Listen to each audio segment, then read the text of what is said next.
Olá, povo bem-aventurado, paz e graça repouse sobre a sua vida neste dia, nesta semana. Amém. Aqui é o pastor Walter, eu estou passando aqui para trazer uma palavra de edificação para a sua vida, fruto das histórias e experiências que, segundo a bendita graça que o Senhor tem concedido, eu tenho vivenciado debaixo desses céus. E quero deixar registradas aqui esse testemunho de vida no que o Senhor fez na minha vida, como Ele me alcançou, e dentro deste processo, como Ele operou por intermédio da sua graça bendita me alcançando. E hoje, irmãos, eu quero entrar em um nível mais sobrenatural do meu testemunho. Vou aqui narrar hoje a história de um irmão meu, o meu terceiro irmão mais velho. Eu já compartilhei a experiência da minha quarta irmã mais velha do que eu, né? Eu quero compartilhar hoje a experiência do meu terceiro irmão mais velho do que eu. Para isso, eu quero ler um texto que é muito importante. Esse texto aqui, para a introdução desta experiência, você irá entender, quando eu terminar de contar essa experiência, a importância deste texto. Isaías, capítulo 1, versículo 18, diz assim: Vinde, então, e raciocinemos, junto diz o Senhor. Ainda que os vossos pecados sejam como a escarlata, eles se tornarão brancos como a neve. Ainda que sejam vermelhos como o carmesim, se tornarão como a branca lã. Isaías, por intermédio do Espírito Santo, está comunicando a vontade de Deus concernente à prontidão de Deus perdoar os pecados da humanidade e daqueles que se achegam a Ele. E dentro do texto ele usa duas referências. Ele usa a escarlata e ele usa o carmesim. Ele usa essas duas figuras para fazer um contraste de como essas duas cores elas penetram e se destacam aonde elas impregnam. Ou seja, o carmesim é uma cor de grande destaque, tá? E a escarlata também é uma cor de grande destaque. E, mesmo assim, não importa o quão seja escandaloso, profano, profundo, injusto, impiedoso, subhumano o nosso pecado, ainda assim, Deus deseja, por mais escandaloso e maldoso que sejam os nossos pecados, transformar-nos em pessoas purificadas, tirando a mancha do pecado, tá? E nos tornando brancos, colocando sobre nós uma vestidura branca. O sentido é esse. Não importa qual seja o nível de pecado, mas Deus tem o poder, se a pessoa se voltar para Ele com o coração quebrantado e pedir perdão, Ele não só irá perdoar, como irá transformar este indivíduo. Marque bem estas palavras. Bem, entrando aqui na história do meu irmão, meu terceiro irmão, ele tornou-se adulto, casou-se, foi constituir família com uma mulher, e durante um tempo conviveu com esta mulher. Ele também era viciado em droga, a mulher também. Eles tiveram 2 filhos, né? Uma menina e depois um menino. O menino, infelizmente, ele veio falecer com 6 ou 8 meses de idade. Foi muito triste, uma perda difícil para nós.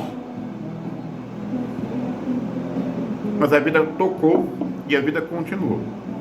Bem, o meu irmão, em um dado momento do seu casamento, descobriu que a esposa estava ele traindo. Ele chega na sua casa, aonde ele morava, e ele encontra literalmente a esposa na cama com outro homem. O meu irmão ficou furioso. Mas meu pai, ele interviu, pegou meu irmão, levou, colocou ele num lugar deu casa para ele, tá? E ele continuou a viver a vida dele. Um dia, o meu irmão foi jogar bola e acabou se embriagando além da conta. E a embriaguez, ela é um combustível para as mágoas, ressentimentos que querem vingança. Então, quando alguém embriaga e está com um ressentimento, uma mágoa, um ressentimento no coração, o álcool, ele é um combustível que irá regar essa mágoa para tornar a vingança evidente. Ele embriagado, drogado, foi até o local onde ele morava e ele cometeu um homicídio. Mas ele matou a esposa com requintes de crueldades. Ele foi muito cruel mesmo. Tem situações dentro do crime que ele cometeu que não compete falar aqui, de tão pesado que foi o ato de vingança que ele teve. Ele matou a esposa. Foi um crime que chocou Ribeirão Preto e nos trouxe o grande pesar na família.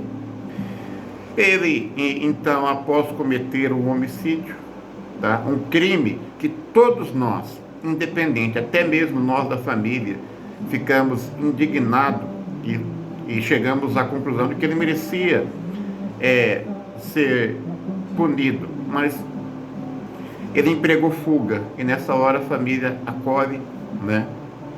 Protege, e foi um crime com requintes de crueldades que certamente todos nós, independente da nossa fé, a nossa humanidade, quando olha esse ato de crueldade cometido por ele, vai chegar à conclusão de que ele não tem mais solução, de que o que ele cometeu não tem perdão. Todos nós, quando diante dessa situação, chegamos a essa conclusão.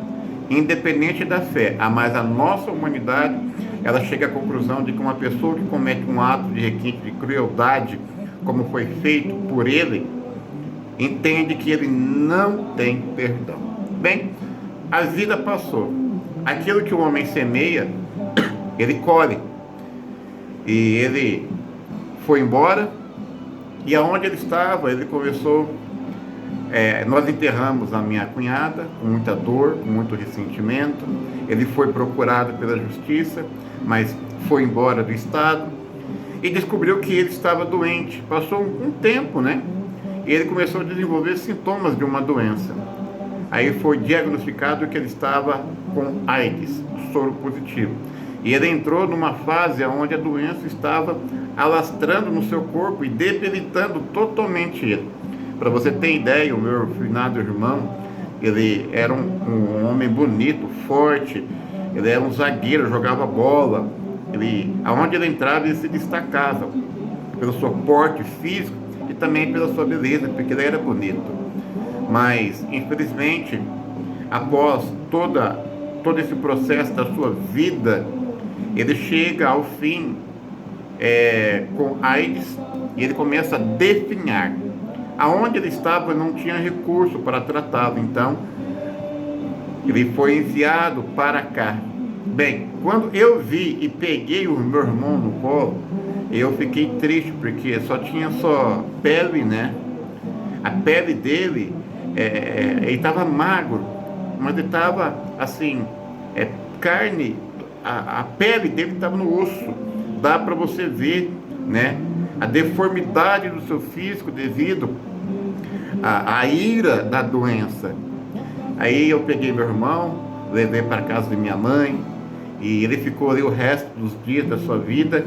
Mas dentro desse processo que ele voltou para a nossa cidade, ele foi para a casa de meus pais para ser tratado no estado que estava definhando o seu físico. Nesse intervalo, dentro desse processo, houve algumas situações que minha mãe, ela deixou registrado. Ela diz que no decorrer das noites em que ele ficou lá e ela cuidando, ela dizia que ele despertava, acordava de madrugada, gritando literalmente gritando, e falava: mãe, mãe, socorro! E minha mãe, ela levantava de madrugada e ela ia socorrer o meu irmão, perguntar o que estava acontecendo. E ele falava com medo, aterrorizante. Ele dizia: mãe, esse homem que está aí na porta, manda ele embora que eu estou com medo. E ela ficava olhando, procurando: que homem, meu filho? Ele dizia: esse homem de capa preta com uma foice na mão. Mãe, eu não consigo dormir. Minha mãe tinha que passar noites e noites, porque isso começou a se repetir por vários dias. A minha mãe não entendendo. Havia na família alguém que era cristã, a minha irmã, né? Ela convivia no meio cristão. E nas conversas que minha mãe teve com a minha irmã identificou que isso era uma causa espiritual. E ela, então, entra em contato com uma igreja cristã e envia o pastor dessa igreja para orar a favor da minha mãe e do meu irmão. E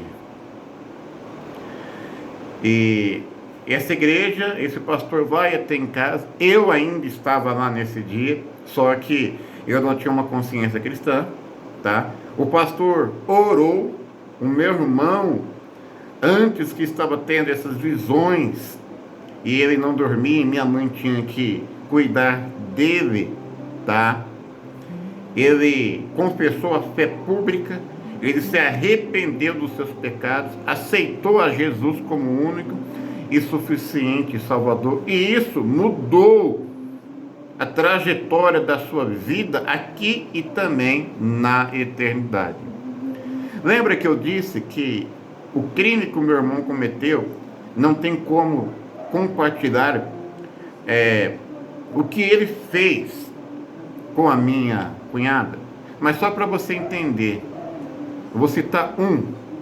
Ele pegou um machado e partiu a cabeça dela. Isso é para chocar realmente você, para chocar você que está ouvindo, porque ele estava carregado de ira. Ele semeou e ele colheu, sabe? E certamente eu e você condenaríamos, dizendo que ele não tem direito ao perdão. E o fruto da sua injustiça ele estava colhendo, porque a morte, ele estava visualizando uma morte face a face. Mas foi enviado até ele um grupo de irmãos. Ele, como eu disse, confessou o senhorio de Jesus, aceitou, Jesus perdoou seus pecados. E após essa noite, algo aconteceu. Ele foi dormir. Isso toca meu coração, porque meu irmão, minha mãe, minha família. Ele foi dormir e na madrugada ele desperta, fala: mãe, mãe, e minha mãe acorda pensando: vai começar tudo de novo. E ela entra pela porta cansada, uma mulher de mais de 60 anos, e ela pergunta: ô meu filho, o que aconteceu? Aí ele diz: mãe, senta aqui. E ela percebe que algo mudou. E ele, com um semblante de paz, com um sorriso nos olhos, com um sorriso no rosto, com um brilho nos olhos, ele olha para minha mãe e diz: mãe, só está vendo esse homem de branco aí na porta? Mãe, peça para ele ficar aqui, porque ele está me dando tanta paz. E minha mãe olha, não procura, mas ele estava tendo acesso ao mundo espiritual. Esse homem de branco era Jesus de Nazaré, que veio anunciar a ele paz. E passou alguns dias, o meu irmão foi recolhido. E eu tenho certeza que ele foi nos braços do Pai. Lembra o texto que eu disse? Que não há pecado, por mais escandaloso, violento, injusto que seja, o Senhor não possa perdoar. É a palavra e a promessa dele. E isso marcou na minha vida. E eu estava acompanhando todas as histórias da minha família. E eu vi o meu irmão partir, né? E o Senhor o recolheu. Por isso, espero que essa experiência possa alcançar você e possa trazer o entendimento que, por mais pecador que somos, temos acesso à bendita graça. Deus te abençoe em nome de Jesus.